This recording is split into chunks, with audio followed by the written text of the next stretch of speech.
it's hard. You know, I don't think anybody could understand that. But in all fairness, I had no idea, which probably sounds difficult to understand. Meghan Markle has finally reached out to her father, Thomas Markle, who is fighting for his life. Meghan Markle's age has been a controversy for many years, with many claiming that she is above 50, as opposed to the age given in her official records. Now, to finally put the controversy to rest, Thomas Markle and Doria have reportedly revealed Meghan's real age, and it has left many in shock. Surprisingly, they didn't stop at revealing her age. Other details, including her school records, have also come to light, clearing up many of the doubts surrounding her past. So, what is Meghan's real age, and why are her parents only opening up now? Stay tuned as we uncover Meghan's real age. What records say about Meghan's birth? Meghan Markle is publicly recorded as having been born on the 4th of August 1981 in Los Angeles, California. That date has been repeated for years in biographies, news reports, and official profiles, and it is the accepted starting point for any timeline of her life. But questions about her age have occasionally appeared online, usually because of claims about older photographs and school records. Now, beyond what has been reported over the years, a new report has emerged that could change the conversation entirely. But before we reveal what it says, let's take a short walk back through some of the controversies that have surrounded her age. One of the claims that has attracted attention concerns a 1997 entry, allegedly connected to 17 magazine. The entry is said to describe Meghan as being 21 years old at the time. If that description were genuine and referred to Meghan in 1997, the mathematics would immediately create a problem. Someone who was 21 in 1997 would normally have been born around 1976, roughly 5 years earlier than the publicly recorded 1981 date. That is a major difference, especially when the person involved would have been a teenager according to the official timeline. But there is an important problem with treating that magazine claim as proof. An old magazine entry may have an incorrect caption, a mistaken identification or information that has been copied from another source. There is also a basic question about where the alleged age came from. Was it supplied by Meghan herself? Was it written by a journalist? Was it part of a general magazine feature? Or was the information attached to someone else and later linked to her online? That leaves the investigation with its first real question. If Meghan was really born in 1981, what should her school timeline look like? Her education provides a much better way to test the dates, because schools normally create records that can be checked against other information. Meghan attended Immaculate Heart High School in Los Angeles, where she graduated in 1999, according to widely reported biographical accounts. That timeline would place her at about 17 or 18 when she completed high school, which fits the 1981 birth year. The graduation photograph has nevertheless become part of the age debate because of claims about the number displayed on her graduation cap. Some versions of the story point to what appears to be 95 and suggest that it represents a 1995 graduation. If that were actually the graduation year, the official 1981 birth date would become much harder to explain. A person graduating high school in 1995 would normally be several years older than someone graduating in 1999. But then, photographs can be surprisingly easy to misread. A number on a cap does not automatically prove the year in which the photograph was taken. It could refer to a class tradition, a design, an event, or something completely unrelated to the graduation year. Even if the photograph genuinely shows Meghan wearing a cap with 95, it still needs to be connected to a specific school event. That is why a photograph alone cannot settle the question. The stronger evidence would come from the records surrounding the photograph. A school yearbook could show the graduating class. A graduation program could provide the exact year. Classmates could confirm when the ceremony took place. School records could be established when Meghan entered and left the institution. When several independent records agree, a timeline becomes much harder to challenge. But that's not even all. The family timeline raises another question. Meghan's mother, Doria Ragland, has been the subject of similar online discussions because of claims about her age and the period when she became a mother.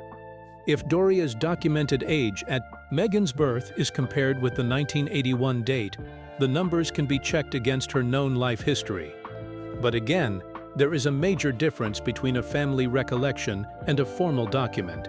A statement about how old someone was at the time of pregnancy does not carry the same weight as a birth certificate or hospital record. There is also a simple mathematical test. If Meghan was born on the 4th of August 1981, she would have turned 14 in August 1995 and 17 in August 1998. She would have turned 18 in August 1999. That makes a 1999 high school graduation perfectly ordinary. A 1995 high school graduation would require a very different educational timeline and would therefore need strong documentary evidence before it could be accepted.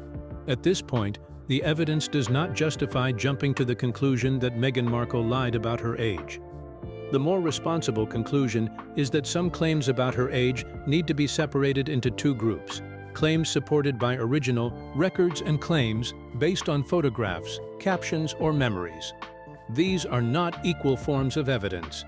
The official 4th of August 1981 birth date remains the established public account. The alleged 1997-17 reference and the disputed graduation photograph raise questions, but questions are not answers. To establish that the official timeline is wrong, stronger evidence would be needed, and that stronger evidence may lie in the apparent gaps between Meghan's birth, her early years, and the beginning of her career. So, we are about to trace those gaps and see what they reveal. Keep watching. The missing years between education and early career of Meghan. The teenage years of Meghan Markle's life are often presented as a simple Hollywood story. She grew up in Los Angeles, attended school there, worked small jobs, studied at Northwestern University, and eventually became an actress. But once the individual pieces are placed next to one another, some stories become harder to examine without checking the dates carefully. One of the most talked about examples is Meghan's account of her first job at Humphrey Yogurt, a frozen yogurt shop in Los Angeles. Meghan has said that she started working there when she was 13. During her 2021 interview with Oprah Winfrey, she described the job as her first experience of working for money. The shop itself has confirmed the connection and even created a special flavor after the interview brought renewed attention to the business. That part of the story is not simply an internet rumor. Meghan has personally told it, and the shop has publicly acknowledged her connection to it. The interesting part is what happened while she was working there. Meghan has recalled meeting actress Yasmin Bleeth, who was known for Baywatch. According to Meghan, Bleeth appeared at the yogurt shop, and the teenage Meghan recognized her from a soft and dry deodorant commercial. The encounter became one of those small childhood moments that stayed with her for years. But when a story depends on someone's age, the dates matter. The question is not whether Meghan could have met Bleeth. It is whether the timing of the job, the commercial, and Meghan's stated age all fit together. That same problem appears when Meghan's childhood television story is well looked at. At age 11, she became known for writing to Procter & Gamble after seeing an Ivory dishwashing liquid advertisement that used the phrase, "Women all over America." Meghan said the wording bothered her because it suggested that women were the ones responsible for household chores. She wrote letters to the company and to public figures, including Hillary Clinton and Gloria Allred. The story eventually became part of her public image as a child who was willing to challenge something she believed was unfair. Contemporary footage from Nick News also documented her discussing the incident. There is an important detail here. The Los Angeles riots took place in 1992, when Meghan was officially about 10 years old, not 11. Some later retellings have connected the commercial story with the school lockdown during those riots, while other accounts simply place the letter-writing incident at age 11. That difference, however, does not prove that the story itself was false. It does show why childhood memories should be checked against records, instead of being treated as exact timelines. School records become even more important when the timeline reaches Meghan's teenage years. She attended Immaculate Heart High School in Los Angeles, an all-girls Catholic school, where she took part in plays and musicals. Her father, Thomas Markle, worked in television production and helped with lighting for some of her school performances. Her childhood, therefore, already had a connection to the entertainment industry before she began pursuing acting professionally. Then came Northwestern University. This is one area where some versions of the age controversy have relied on a claim that does not hold up. Northwestern itself confirms that Meghan graduated in 2003 with a double major in theater and international studies. The university also identifies her as a member of Kappa Kappa Gamma, so the claim that Northwestern could not have awarded her an international studies degree because such a program did not exist should not be used as evidence against her. The university's own records support her account. The 2003 graduation date is useful for another reason. It gives the timeline a solid point that can be compared with everything that came before and after it. If Meghan was born in August 1981, as publicly reported, she would have been 21 when she graduated from Northwestern. That fits the normal university timeline. She entered Northwestern in 1999 and graduated 4 years later. The university's own account therefore provides a strong piece of documentary evidence supporting the accepted chronology. After college, Meghan's life became much easier to trace because her work started producing public records.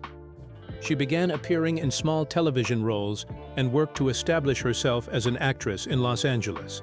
Her early credits included appearances on shows such as General Hospital and later Crime Scene Investigation, New York.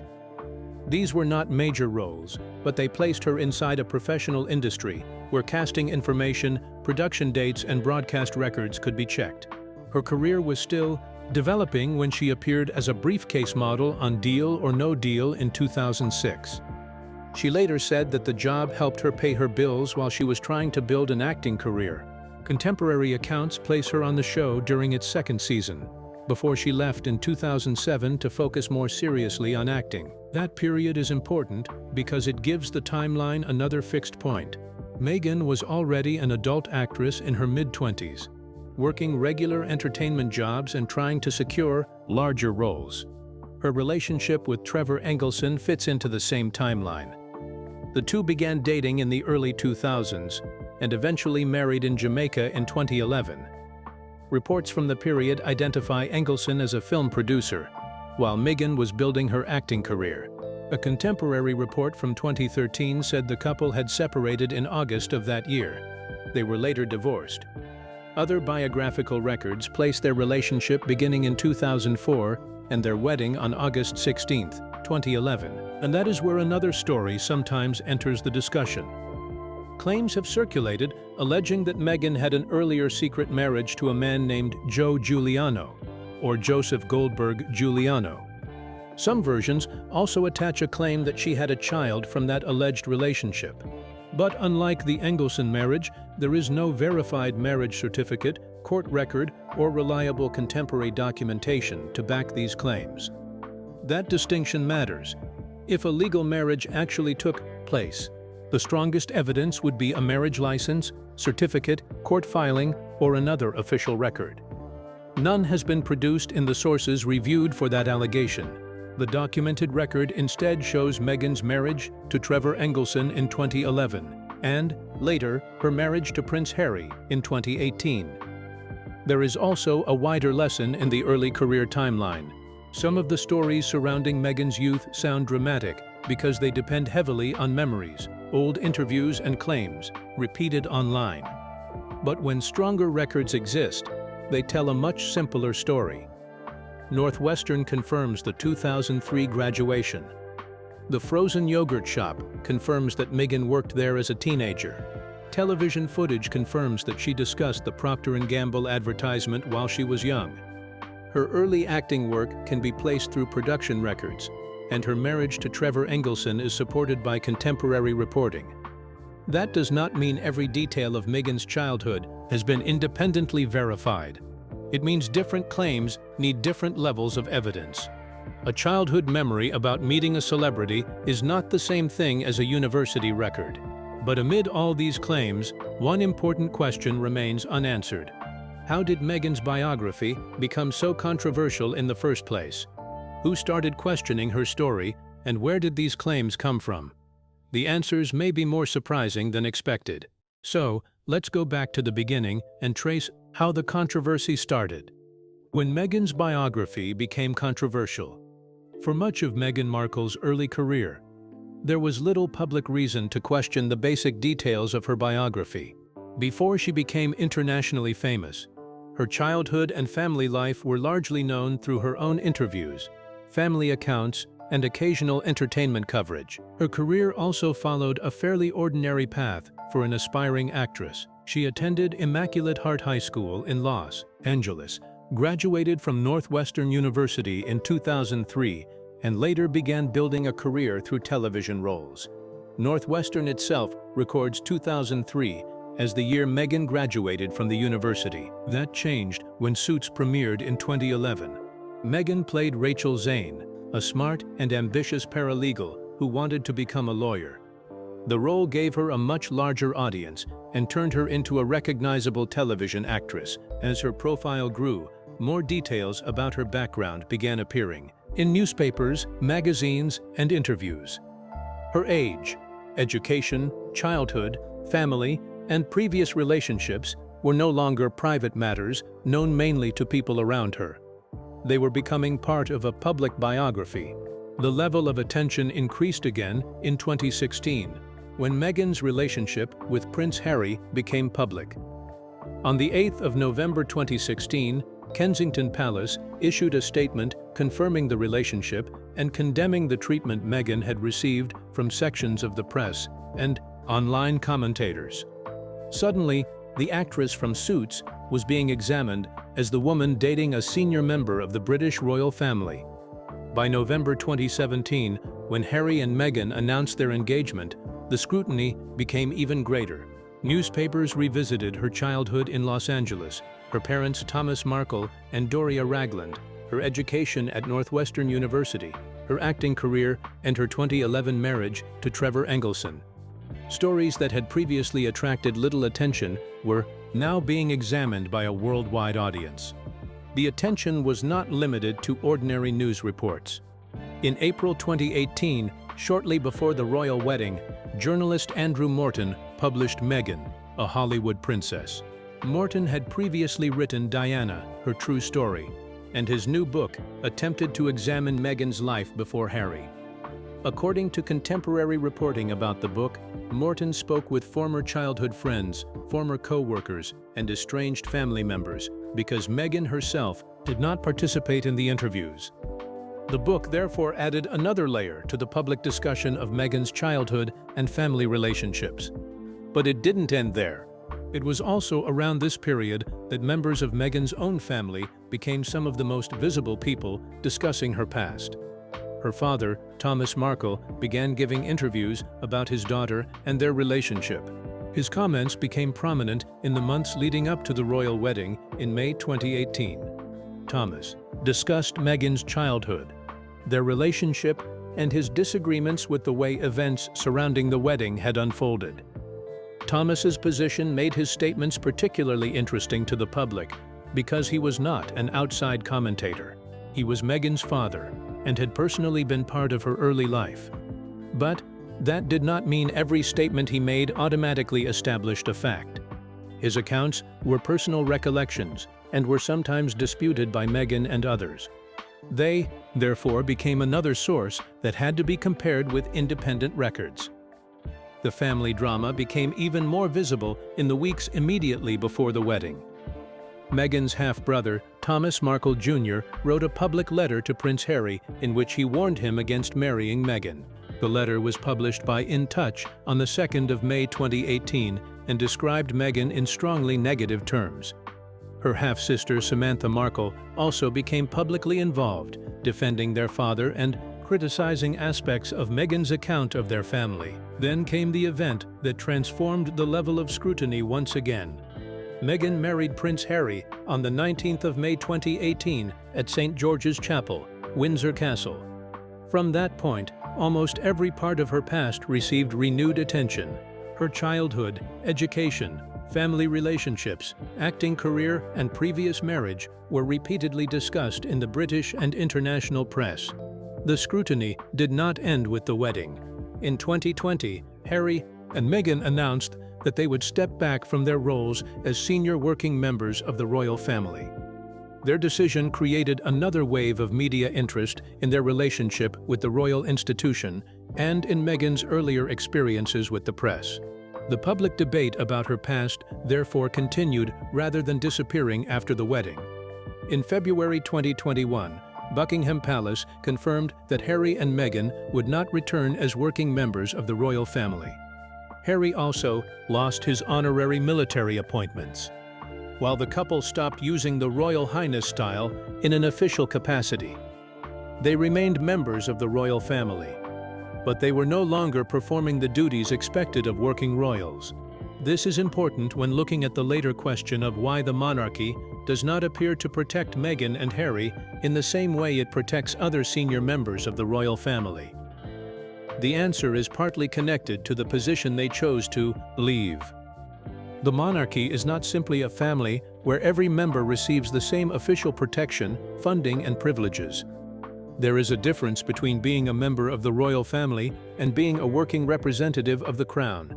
The experience of Prince Andrew provides an earlier example of how that difference can work. Andrew stepped back from public duties in 2019 following the controversy surrounding his BBC Newsnight interview about his relationship with Jeffrey Epstein. In January 2022, Buckingham Palace announced that his military affiliations and royal patronages were returned to the Queen, and that he would defend the civil case brought against him as a private citizen. He was also no longer able to use the style His Royal Highness in an official capacity. Andrew's situation was different from Harry and Meghan's, but the comparison is useful. In both cases, royal status did not guarantee that every privilege would remain untouched after a person ceased to function as a working royal. Although the two cases were very different, they showed that being part of the royal family does not always mean keeping royal duties, patronages, military titles, or other official privileges. These can be removed even when a person remains connected to the wider royal family. Harry and Meghan's situation developed differently because they were the ones who announced that they wanted to step back. They were not simply removed from royal duties by the institution. They publicly stated that they wanted a different arrangement and eventually established their main home in the United States. That decision changed the way the monarchy dealt with them. Of course, the change also affected how people looked at their personal disputes. When Meghan was still a working member of the royal family, criticism of her was often seen as part of a bigger issue about how the institution treated one of its members. After Meghan and Harry left, however, they began speaking more openly for themselves through interviews, documentaries, books, and other public appearances. The royal family, on the other hand, mostly chose to respond through short statements or simply say nothing rather than get into a public back and forth with them. Some people have taken that silence to mean that the palace is no longer willing to defend Meghan. But there is another way to look at it. Harry and Meghan had chosen to step away from the working side of the monarchy and build a life of their own. That meant the royal family had less reason to publicly step into every disagreement involving them. They were still family, but their official relationship with the crown had changed. This helps explain why the controversy around Meghan continued without the kind of public defense some people expected from the palace. She was still married to Prince Harry and was still connected to the royal family, but she was no longer carrying out official duties for the monarch. From that point, much of the public story around her was shaped by her own interviews, her projects, and the people who had known her before and after her marriage to Harry. With her life now under such close public attention, even basic details, such as her age and education, became subjects of discussion. Questions were later raised about her birth year and school timeline. But the real issue is whether the available records support those claims. What do you think Meghan Markle's real age is? Share your thoughts in the comments below. Don't forget to like and subscribe to our channel. Also, click on the next video on your screen. You won't want to miss it.